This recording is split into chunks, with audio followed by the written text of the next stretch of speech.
Students, let us start the discussion on today's newspaper, that is 9th July 2016. The first article is directly linked to the human rights violations. In this context, we all know that there is Armed Forces Special Powers Act. Under this, any area can be declared as a disturbed area by the President of India, and their armed forces gets uncontrolled powers, in which they will be protected from prosecution on the actions taken in line of duty. Now, there is a lot of alienation and agitation due to the use of excessive force and misuse of the authority and disappearance of the people in the northeastern India and also in Kashmir. So in this context, more than 1,500 people disappeared and a case is filed in the Supreme Court, and in this case, the Supreme Court said that every death caused by armed forces in a disturbed area, either whether the person is a criminal or a militant or a terrorist, it shall be thoroughly inquired. And who is the authority that has to inquire? It is the CID, which have to work under the control of, or else which has to function under the guidance of the NHRC. And then there is no concept of absolute immunity for an army personnel who commits a crime. And it means that it is going to cause a blow to the Armed Forces Special Powers Act that provides absolute immunity from prosecution for the army for actions it has committed in a disturbed area. And finally, even if a victim is fined, or else even inquiry finds that victim as an enemy, then also inquiry need to be conducted to know that is there any excessive use of force or not. So it means it's going to be a remarkable judgment for the human rights protection in the country. Now coming to E-Nayam, a port which is coming up in Tamil Nadu. Let us try to understand this.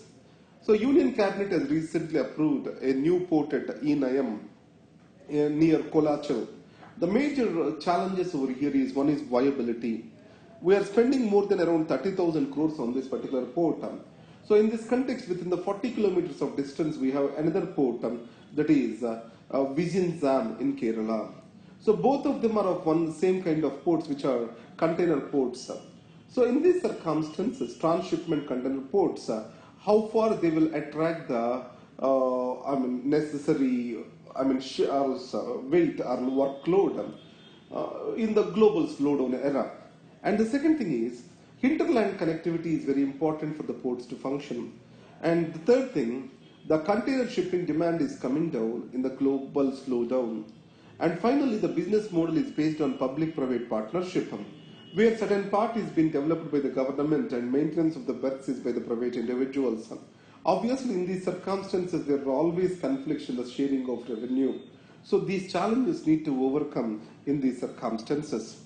Coming to United Kingdom. So you know that Prime Minister David Cameron, he called for a referendum on Brexit, and finally the referendum Brexit, it's lost. The Brexit was given in favor, and David Cameron is declared to resign from his office. Then Mr. Michael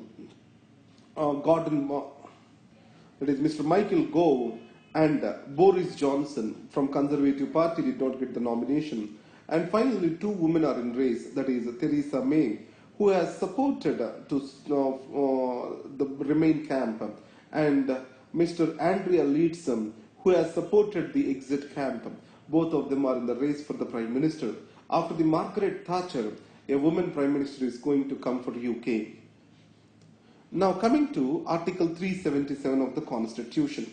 Now you know that the Section 377 of the Constitution, it punishes any person from 10 years to life imprisonment if the person has voluntarily involved with a carnal intercourse against the order of the nature with any man, woman or an animal.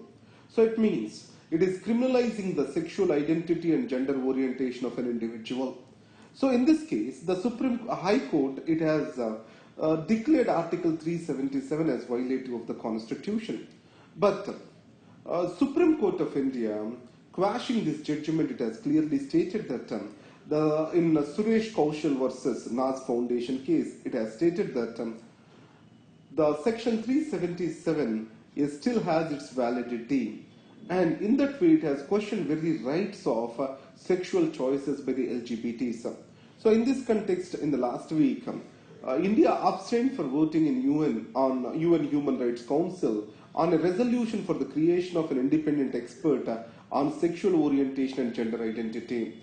So in this case, India, if it is to be called as a progressive society, progressive liberal society, it shall able to accommodate different choices, views, opinions of the people. So democracy is not about a majority rule. Democracy also involves protection of the minorities and safeguarding their constitutional guarantees. So the courts have a definite role in expanding the scope of these rights and also protecting the same. So decriminalization of the homosexuality is necessary as per the liberal values of our society. Coming to diphtheria. Now, health is a topic in our second paper, GSM. Now, health education is a critical component in preventive medicine.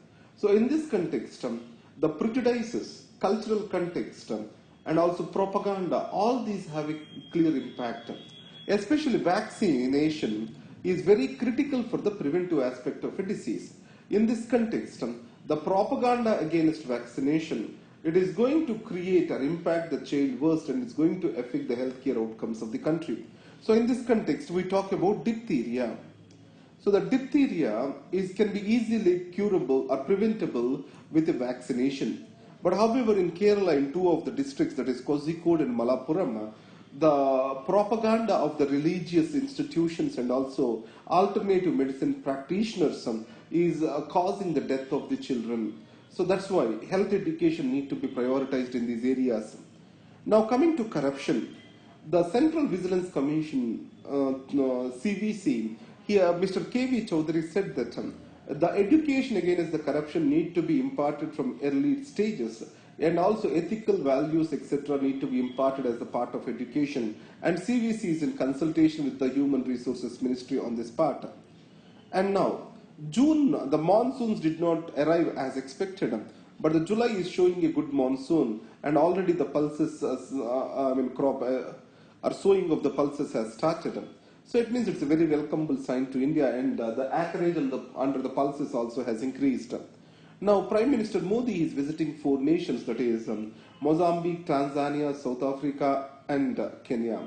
In this 4-visit tour, today he has visited the South Africa, and in this South Africa, it's part of G4, that is India, Japan, Germany, and South Africa, which are seeking for a permanent membership to an UN Security Council.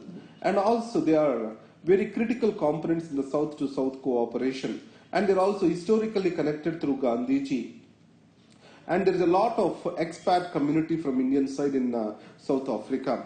So in this context, India, South Africa aim to strengthen their defense ties, fight against terrorism, and also mineral exploration, manufacturing, and mining areas. And along with that, we also have IT, information technology, tourism, innovation in science and technology, and also in cultural areas. And at the same time, in NSG, the news came out that South Africa did not support India.